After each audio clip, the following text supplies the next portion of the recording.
గ్రామానికి ఏదో రావాలని, గ్రామంలో ఉన్నటువంటి పోరాడుతున్నటువంటి వారికి తమ పేరు ప్రత్యేకత కావాలని చెప్పేసి ఈరోజు ప్రయత్నం చేయడం లేదు.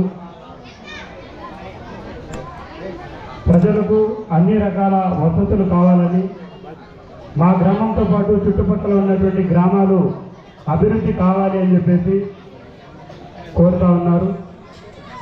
మరి ప్రభుత్వం కానీ, ప్రజాప్రతినిధులు కానీ, గౌరవ శాసనసభ్యులు కూడా ఈ విషయం అసెంబ్లీలో ప్రభుత్వానికి అర్థమయ్యే విధంగా అన్ని రకాలుగా ఉన్నటువంటి ఆదోని అభివృద్ధికి నోచుకోక ఇబ్బంది పడుతున్నటువంటి పరిస్థితి ఉన్నది. ఆదోని మండలాన్ని 4 మండలాలుగా విభజించి పాలన వికేంద్రీకరణ జరుగుతుంది, పరిపాలన వికేంద్రీకరణ జరుగుతుంది అని చెప్పేసి అసెంబ్లీ సాక్షిగా ప్రజల తరఫున ఆయన మాట్లాడడం అనేటువంటి జరిగింది. ఆయన పేరు వినిపించడానికో ఆదోని కనిపించడానికి కాదు మాట్లాడనేది. మన బాధలు, మన కష్టాలు తీరడానికి, మన సమస్యలు పరిష్కారం కావడానికి ఆయన అసెంబ్లీలో మన తరఫున మాట్లాడడం అనేటువంటిది జరిగింది.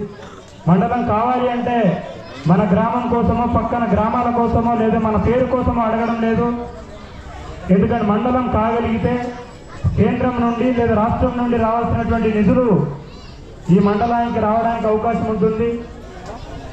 అన్ని శాఖల తరఫు నుండి కూడా వచ్చేటువంటి నిధులు ఏవైతే ఉంటాయో జిల్లాకు వచ్చిన తర్వాత అది మండలాలుగా విభజన జరిగి మండలం అభివృద్ధి కావడానికి అవకాశాలు ఉంటుంది. ఏదైనా చిన్న రకమైనటువంటి జబ్బు కానీ వస్తే, లేదా ప్రమాదవశాత్తు కింద పడిపోయిన వాళ్ళు ఎవరైనా ఉంటే ప్రాథమిక వైద్యం మాత్రం పెద్దతుమ్మం గ్రామంలో జరుగుతుంది. మెరుగైనటువంటి వైద్యం కోసం ఆదోనిలో ఉన్నటువంటి ఏరియా ఆసుపత్రి, ఇప్పుడు జీజీహెచ్ ఆసుపత్రికి వెళ్లాల్సినటువంటి పరిస్థితి ఉంది. 4 ఫుట్లు పడితే కూడా ఇక్కడి నుండి ఆదోనికి వెళ్ళి వైద్యం అందుకోవాల్సినటువంటి పరిస్థితి మనం ఇబ్బంది పడుతూ ఉన్నాం. అందుకనే మండలం కాగలిగితే వైద్యానికి సంబంధించినటువంటి పరికరాలు కావచ్చు, వైద్య ఆసుపత్రి కావచ్చు ఇక్కడ పెద్దతుమ్మలంలో ఉండడానికి అవకాశం ఉంటుంది. అదేవిధంగా త్రాగునీరు లేక ఇబ్బంది పడుతున్నటువంటి పరిస్థితి ఉంది. మండలం కాగలిగితే ఈ మండలానికి కావాల్సినటువంటి త్రాగునీరుకు సంబంధించినటువంటి నిధులు ఈ మండలానికి ప్రత్యేకంగా రావడానికి అవకాశం ఉంటుంది. విద్యకు కూడా ఇప్పుడు మాట్లాడుతున్నటువంటి యువకులు చెప్పారు, విద్య లేక ఇబ్బంది పడతా ఉన్నారు మహిళలు అని చెప్పేసి. అది వాస్తవం. ఎందుకంటే విద్యాశాలలో కూడా మండలం కాగలిగితే మండలానికి రావడానికి అవకాశం ఉంటుంది. కాబట్టి మండలం ఏర్పాటు చేయడంలో కూడా ప్రభుత్వ అధికారులు కూడా దృష్టి పెట్టాలి.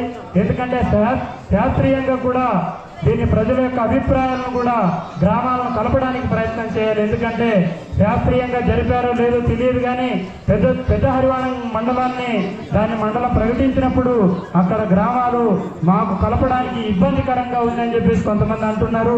అది రాజకీయంగా కొంతమంది ప్రేరేపించడంతో అన్నారో లేదా నిజంగా వాళ్ళు అన్నారు అనేటువంటిది ఇంకా అర్థం కావాల్సినటువంటి అవసరం ఉంది. కాబట్టి ప్రభుత్వ అధికారులు కూడా ఆలోచన చేయాల్సినటువంటి అవసరం ఉంది. పెద్దతుమ్మలం మండలం కావాలి అంటే కొంతమంది మాత్రమే అడగడం లేదు.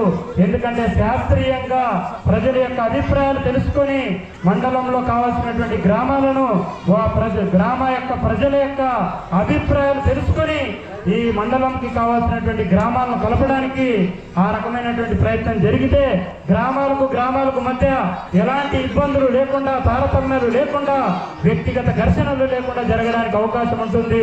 మరి ఎవరైతే ఈ మండలంలో కలపాల్సినటువంటి గ్రామాల పేర్లు ప్రతిపాదించేటువంటి అధికారులు దాన్ని ఖచ్చితంగా ప్రజాప్రతినిధి అయినటువంటి గౌరవ శాసనసభ్యులు గారి దృష్టికి తీసుకురావాలి.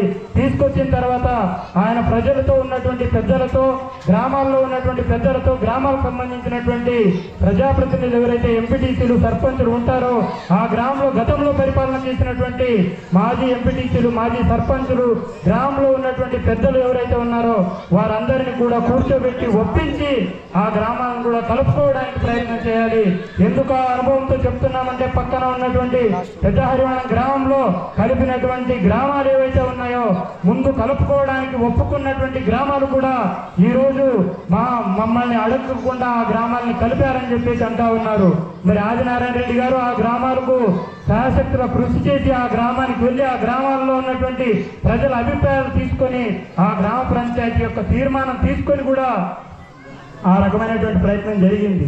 తర్వాత ఏ రకమైనటువంటి అక్కడ తారతమ్యం జరిగిందో తెలియదు, కానీ అక్కడ మాట్లాడినటువంటి గ్రామంలో కలపాలి అన్నటువంటి వారు కూడా ఈరోజు రోడ్డు మీదకి వచ్చి మా గ్రామాన్ని ఆ మండలంలో కలపొద్దు అంటున్నటువంటి పరిస్థితి ఉంది. అలాంటి పరిస్థితి పెద్దతుమ్మలం మండలం ఏర్పడితే అలాంటి పరిస్థితి రాకుండా చూడాలి. అది ఎమ్మెల్యే గారు ఆ రకమైనటువంటి ప్రయత్నం చేయాలి అని చెప్పేసి అడుగుతా ఉన్నాం. ఎందుకు అడుగుతున్నామంటే అన్ని అర్హతలు కలిగినటువంటి ఈ పెద్దతుమ్మలం మండలం కావాలి అని అడుగుతున్నాం. ఈ పెద్దతుమ్మలం గ్రామంలో ఉండాల్సినటువంటి ఆసుపత్రి ఉంది. ఇక్కడ 8 పడకల ఆసుపత్రి ఉన్నప్పటికీ కూడా ఆదోనిలో జరుగుతున్నటువంటి ఏదైతే డెలివరీలు జరుగుతున్నాయో అంతకు మించి ఇక్కడ కూడా జరుగుతున్నటువంటి పరిస్థితి ఉంది. వైద్యం అందించడానికి మంచి సౌకర్యాలు కలిగినటువంటి ఆసుపత్రి ఉంది. అందులో కావాల్సినటువంటి పరికరాలు, వైద్యులు, వైద్య సిబ్బంది లేక ఇబ్బంది పడుతూ ప్రజలు ఇబ్బందులకు గురవుతా ఉన్నారు. కాబట్టి అందుకనే ఈ పెద్దతుమ్మలం మండలం కావాలి అని చెప్పేసి అడుగుతా ఉన్నాం.